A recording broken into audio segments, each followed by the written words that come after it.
And we welcome you to another edition of Coach Talk on Facebook. I'm Fred Conley, the host for this segment. And joining me this segment, which is originating from Jacksonville, the Jacksonville North Pulaski High School, I guess would be the official name now, is longtime Jacksonville High School coach and administrator, the man of many different hats and talents, Mr. Jerry Wilson. Jerry, it's good to see you after all these years. We've known each other a while. We go way back, probably we both started in this business probably about the time you came here. I did. I agree. The first thing is I'm going to ask you if you know this gentleman right here. Do you know that guy? I know that guy. Do you know this guy? That guy. All right. I know that guy. This is from 1984, and I believe this was when Coach Wilson took the job here at Jacksonville. And a little younger, he had a little bit more hair back then. Some hair like, wow. Yeah. Wow. Coach Wilson is going to be retiring at the end of this current school year, and like I said, he has done many things with the Jacksonville School District, and as well as the last couple of years with the Jacksonville North Pulaski School District, since the two districts have merged with each other. Coach, you've been athletic director. You've been an assistant football coach. You've been basketball coach. You've helped with track. Is there a sport that you haven't done? I don't think so, because I did cheerleading here a couple of years ago. So I don't. Well, now that's a new one. I did not know that. I know. I've done tennis and track, and I don't think the only thing probably I didn't do was golf. And my son came here and was a very good golfer, and so I got to be a dad instead of a coach to watch him. But everything else, I've pretty much been involved with. What about your daughters? Did they show any? Well, my daughters both were cheerleaders, and that was, you find out what your back pocket is all about, because cheerleading can be expensive, and I had them both here at the same time. But it was, I was a cheer dad, so yeah, I learned the other side of it. You graduated from Benton in 1978, I believe it was, after playing football for the Panthers, and led them to the 1977 state championship. Is that the only state championship you've been a part of in your career? Actually, I've been a part of 5. Okay. That one, plus we've had 4 here, so I've got 5 championship rings that I got at home that I keep in a box now. And state championships are special, but boy, they're expensive. I was inducted into the Wall of Fame in Benton last year, which was a big to-do. And I just, you look back on it and realize how special in the moments and the relationships that you share. I guess you look at Benton and what it's been able to do. And, we always sort of, if you'd have told me when I was at Benton that one day Bryant would beat us, which I told him, I said it'll happen. And then I come to Jacksonville and you had Cabot being a rivalry, and I sort of, put them both together. And, one time Jacksonville would dominate Cabot, but you've seen just the change. Same thing with Benton and Bryant. Sure. It's been a change. Sure. So you just never know. What your first year coach and teach was at Oak Grove? Yes. Is that correct? Yes. And then what prompted you to make the move from Oak Grove to Jacksonville? I just wanted to do something bigger, and I knew and better.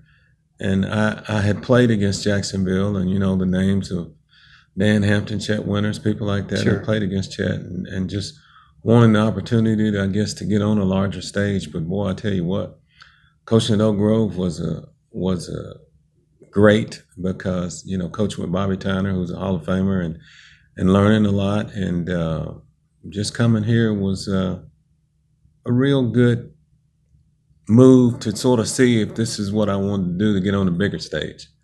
Did you have any idea at that point that you would be here 30-something years, stay here? Not at all. Not at all. Because coaches do get restless. No doubt. And I've had a chance. Around. I've had a chance to bounce and go other places, and I've been very fortunate, like I said, that been able to coach a couple of professional football players who one of them has happened to be my neighbor, Clinton McDonald. He's with Oakland, and got a real good relationship with him. He played basketball for me here as well as football.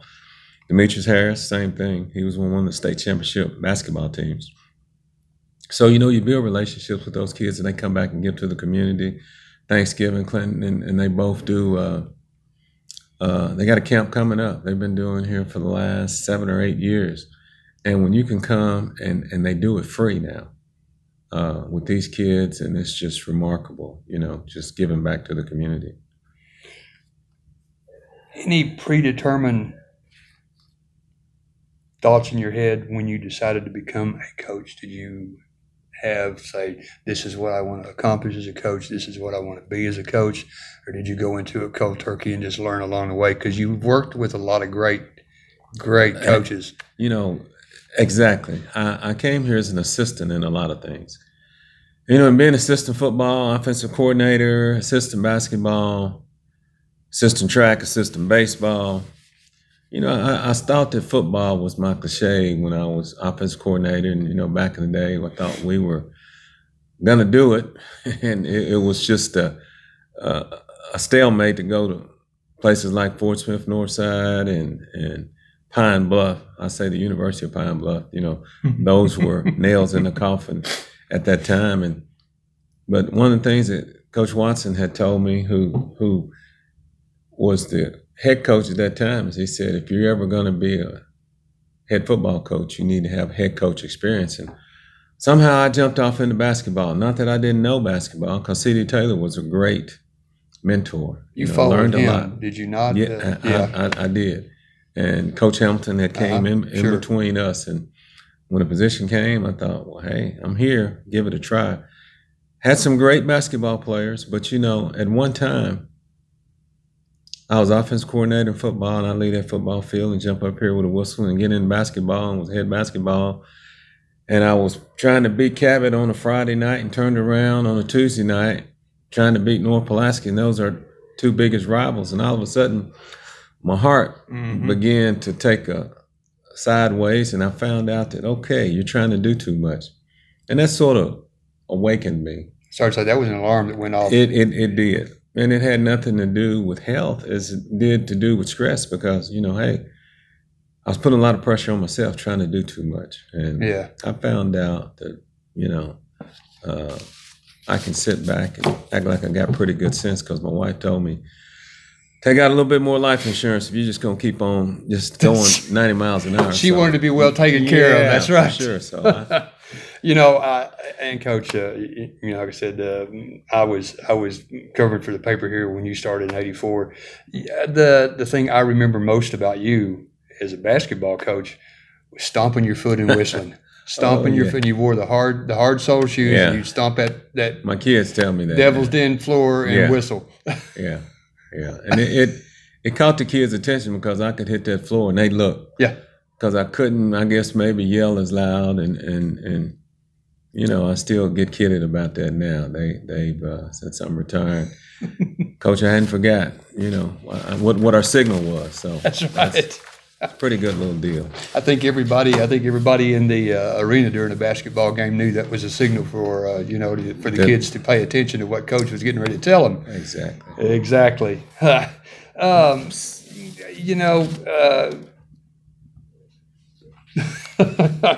Any plans for when you finish your last day here? Are you going to kind of hang around as I know some coaches hang as a consultant. You're going to stay in the area? I look at Grafton Moore over at West Memphis, and I don't know how many times Grafton's retired, but when that bus pulls up here every year, he gets off of it, and I said, Grafton, I thought you were retired. And he says, well, I'm semi-retired, and I'm sure I'm going to become a fan. I'm just going to be someone that watches, and I've always wanted to do that, because when you you sit up there and you're coaching and you hear all these ridicules, and then you get up there and you become one of those that's sitting there. It's easy to second guess, but I'm just going to be one that sits back and watches and try to encourage and be supportive of this new district, and hopefully they can go further. And I've got some things that I want to do.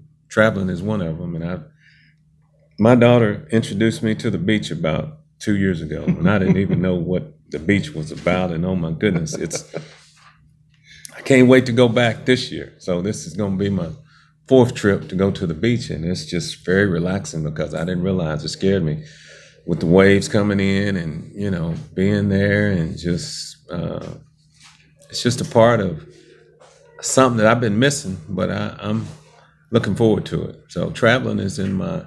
There's also future. Another important reason you're a grandfather now. Oh yeah, that just changes your life, because boy, it makes you realize that wins and losses just aren't that important when you got one there. That's I'm a pop. That's her. She can spell it and she can say it. So that's all that matters. Special. That's all. That's all that matters. Yes, it is. Any regrets about not being able to close out your career as the AD here once the two schools merged? Not any. I feel like that God knows what's best, and for me, it really was a blessing in disguise the way it happened, because I really was on my way out and knew that this was coming. So really, the way it happened wasn't any kind of reflection upon what I was doing, and basically was doing the same thing, and it was less travel and less stress for me. And I've always had a good relationship with the coaches here, and there's several here that I've actually taught, one of them being right back there in that room, and another one that's the head coach. So I feel like I've given a lot in myself and in this community, this city, and like I said, you can't build those relationships just by being mad and upset and throwing rocks and that type of thing. Right. I'm going out in my style and my fashion and the way that I came in. That's with a smile on my face and feeling good about it. And not only have you created a lot of relationships with the coaches here in this district over the years, you've created relationships with the coaches all over the state. And one of those is a mutual friend of ours, Coach Dwight Lofton, who coaches basketball at Fort City into his 24th season there. And I know y'all have always been tight, very close. Yes.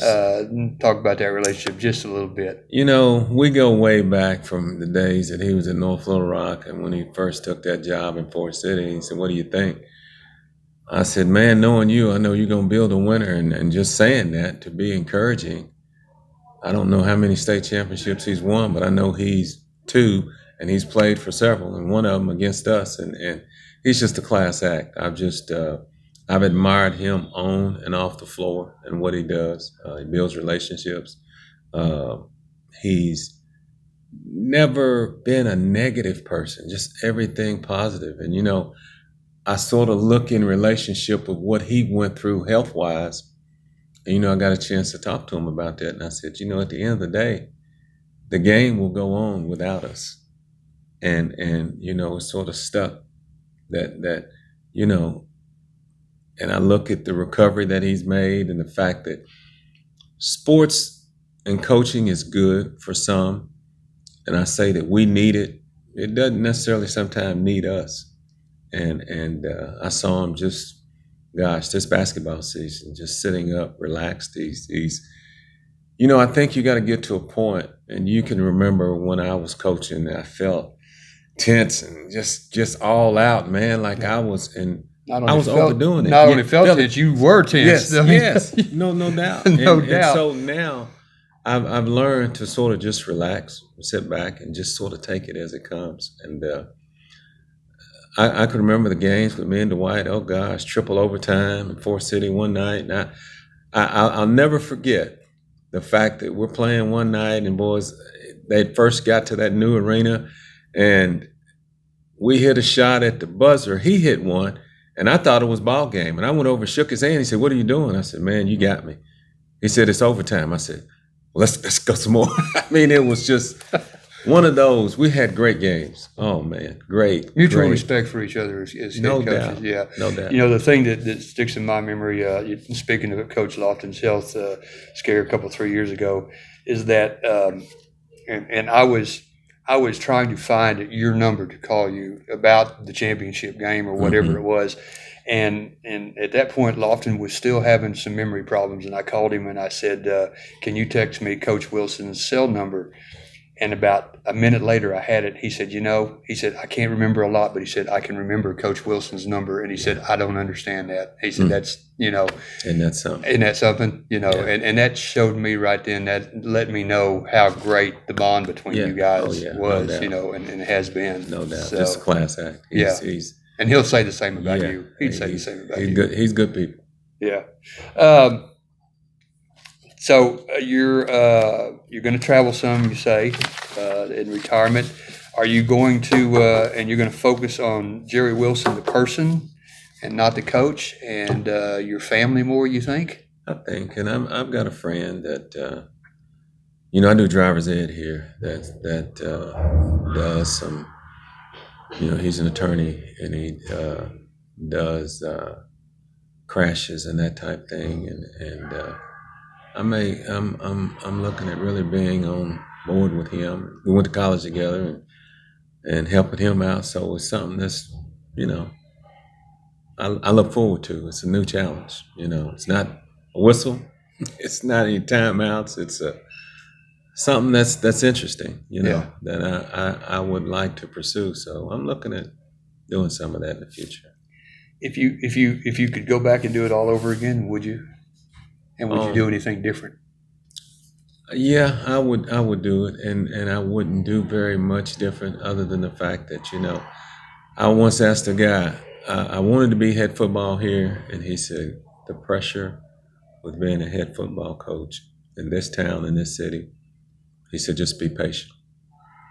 I took that in, at first I was a little bit offended because I said I'm ready, I can, but that really was a good move for me not to, So I've enjoyed every minute that I've been here. There's nothing I could change because I can remember, man, I was head baseball one time. Stan Brown got out, and I'm out there. I remember that. I'm out there giving signals, and we got them into the playoffs, and the kids were thinking I could coach baseball, and I'm going, oh my goodness. So, it's been a great ride. Will you miss the kids more or miss the coaching more? A little bit of both. A little bit of both. A little bit of both. Because like you were saying, just relationships all over the state. I get calls from, I look at Fort Smith Northside.